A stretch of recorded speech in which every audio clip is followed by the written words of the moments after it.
नमस्कार मित्रों। अभी अभी नेटफ्लिक्स पर एक मूवी रिलीज की गई है जिसका नाम है खो गए हम कहाँ। अर्जुन वारैन सिंह द्वारा निर्देशित इस फिल्म में अनन्या पांडे मुख्य भूमिका में हैं। उनके साथ साथ सिद्धांत चतुर्वेदी और आदर्श गौरव भी मुख्य भूमिका में ही दिख रहे हैं। यह फिल्म ऐसी नहीं है कि एक ही शब्द में समीक्षा कर दी जाए कि अच्छी है या बुरी है।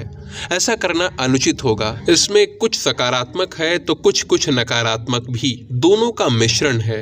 हम सभी पक्षों पर तार्किक चर्चा करते हुए निष्कर्ष पर पहुंचेंगे, पर सबसे पहले इसकी थोड़ी सी कहानी जान लेते हैं। आप पूरा वीडियो निश्चिंत होकर सुन सकते हैं। ये एक स्पॉइलर फ्री रिव्यू होने वाला है। मित्रों, ये फिल्म 3 मित्रों की कहानी है जिनके नाम हैं इमाद अली, अहाना और नील परेरा। इमाद एक स्टैंड अप कॉमेडियन है और उसके पिता भी बहुत अमीर व्यक्ति हैं। अहाना MBA कंप्लीट करके एक बड़ी कंपनी में काम कर रही है, तो वहीं नील एक जिम ट्रेनर है। बड़े बड़े सोशल मीडिया इन्फ्लुएंसर्स और कभी कभी एक्टर्स को भी पर्सनल ट्रेनिंग देता है।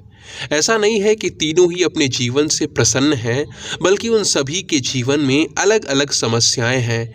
वो तीनों अपनी अपनी समस्याओं से लड़ रहे हैं। अहाना अपने बॉयफ्रेंड को लेकर चिंतित है, साथ ही कंपनी में भी उसकी मेहनत का फल उसे नहीं मिल पा रहा है। नील अपनी हाई क्लास गर्लफ्रेंड के चक्कर में परेशान है और करियर भी ठीक से सेट नहीं है। तो वहीं इमाद के साथ कुछ ऐसा घटित हो चुका है जिस कारण संभवतः वो अब भी सदमे में है। उन बातों को छिपाने के प्रयास में ही वो कॉमेडियन बन गया है।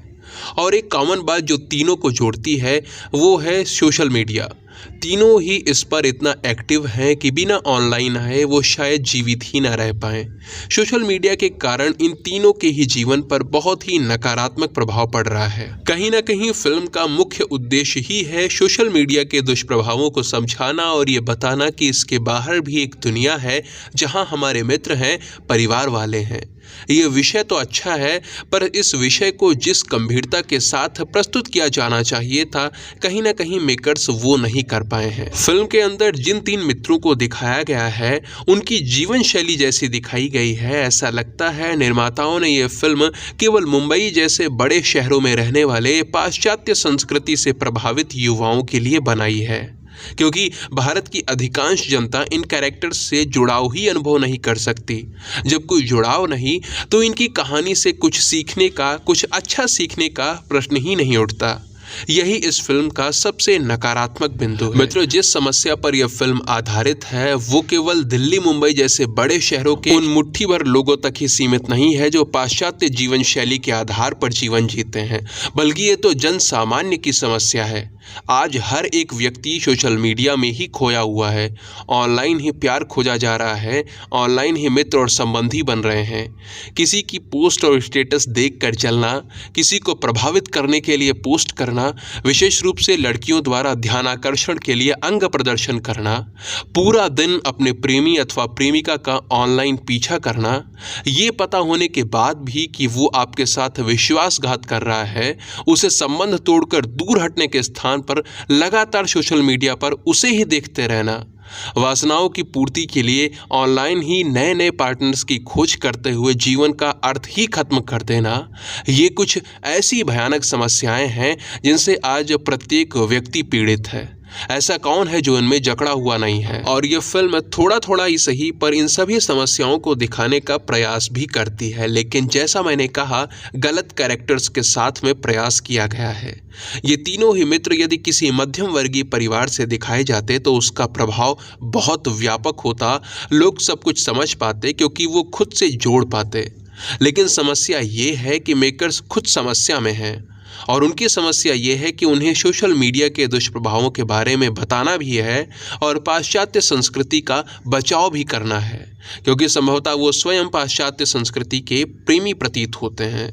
यही कारण है कि फिल्म उस प्रभावी ढंग से वो संदेश नहीं दे पाती है जो देना चाहिए था, क्योंकि वो स्वयं निष्पक्ष नहीं है। बहुत सी चीज़ों को वो गलत ठहरा ही नहीं सकते जो गलत ठहराई जानी चाहिए। इसके साथ ही एक समस्या ये भी लगी मुझे कि इमाद का कैरेक्टर अपनी वासनाओं की पूर्ति के लिए जिस प्रकार से प्रतिदिन ही ऑनलाइन ऐप से लड़कियां सिलेक्ट करता है, उनके साथ एक रात गुजारता है और फिर उन्हें भुला देता है, उसके इस कुकृत्य को जस्टिफाई करने का प्रयास किया गया है।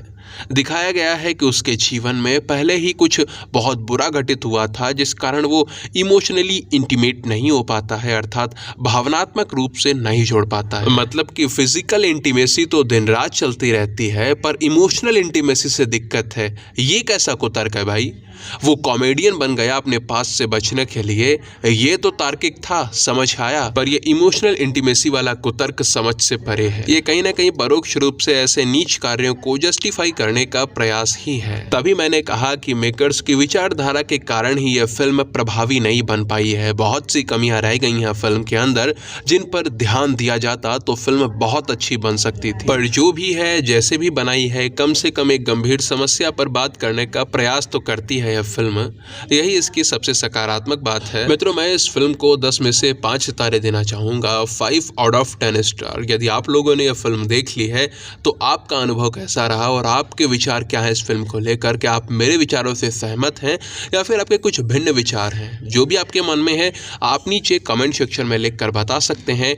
वीडियो को अंत तक देखने के लिए आप सभी का बहुत बहुत धन्यवाद। जय सिया राम, जय मां भारती।